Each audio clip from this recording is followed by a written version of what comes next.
Линија за повредените во трагедијата во Кочани и нивните семејства. Линијата ќе биде активна од понеделник 9 јуни, а со неа ќе управува канцеларијата на претседателот на владата. Која е намерата на владата за воспоставување на овој канал? Во живо го прашувам Александар Динев.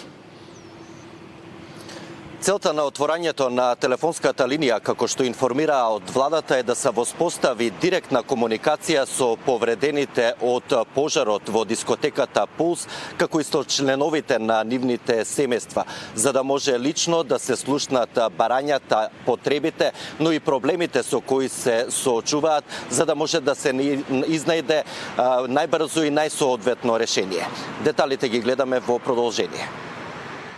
Повредените од пожарот во Кочани и нивните семејства можат да се јават на 070-355-526 и да ги кажат потребите, барањата и проблемите со кои се соочуваат, за побрзо да се најде решение.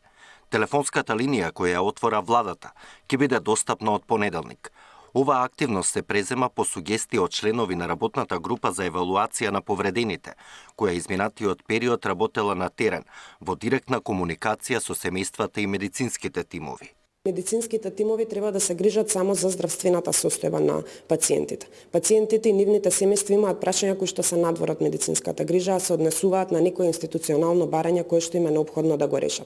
За да го анулираме тоа, да воспоставиме директна комуникација и да можеме да го проследиме барањето до институцијата која што е надлежна да го реши, како пример ќе го дадам случајот со боледувањата, ќе направиме се со цел да ги собереме тие барања и брзо институционално да постапиме. Затоа рековме, ова беше време на кое што им беше потребно за закрепнување, кога гледаме и све смесни, слушаме дека имаат потреба од други институционални барања, веднаш реагираме и продолжуваме со континуирана поддршка. Дел од повредените преку Сапорт Кочани реагираат и за малтретирањето до Скопје за да им биде направен PRP медицински третман за побрзо заздравување на лузните, а при тоа мора да го избегнуваат сонцето и високите температури.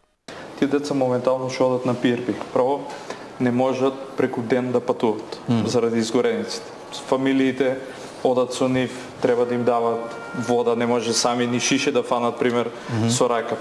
Ја мислам дека треба државата да им помогне у Кочани да ги прават тие. Тие ги прават у Скопје, нели? Да, моментално на Скопје. И од најпат ни праќаат деца слики, значи чекат у една соба, исполегнати, сите чекат цел ден, па чекат да се стемне вечерта за да може да патуваат назад, цела фамилија со нив. Многу е, мислам, малтретирачки процес, мислам дека ќе е подобро да се соберат доктори и опремата да префрлат у Кочани. Ова е исто така тема на дискусија која што ја имаме во рамки на владата и која што е дојдена како резултат на информации од оваа работна група која што ги евалуира состојбите. За многу скоро денес ќе објавиме и план како се тоа ова треба да се реши. Свесни сме дека постојат вакви состојби каде што пациентите и при само изложување на сонце може да имаат било каква дополнителна потреба од грижа. Ќе најдеме начин како тоа да го изменаџираме, да има се поголема грижа од страна на медицинските тимови кон повредените, а да не треба тие да се изложуваат. Но дозволете ми уште малку време за многу скоро, кога ќе се финализира целата таа дискусија, кога ќе се најде најточната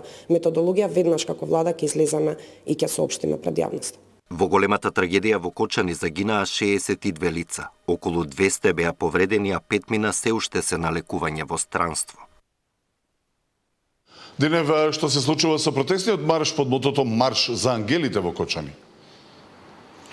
Да, и ова сабота во овој момент во Кочани се одржува 9-тиот поред марш посветен на трагично загинатите во големиот пожар во дискотеката Пулс, марш за ангелите. Според најавите и овој пат, како и предходно, родителите, роднините и пријателите на трагично загинатите во пожарот ќе маршираат по кочанските улици од паркот на Револуцијата се до пред судот и обвинителството, односно полициската станица, со фотографии од починатите, со свеќи и транспаренти, при тоа барајќи правда, односно одговорност и одговори и очекуваат разрешница на случајот, бидејќи според нив до овој момент одговорноста за случајот изостанува.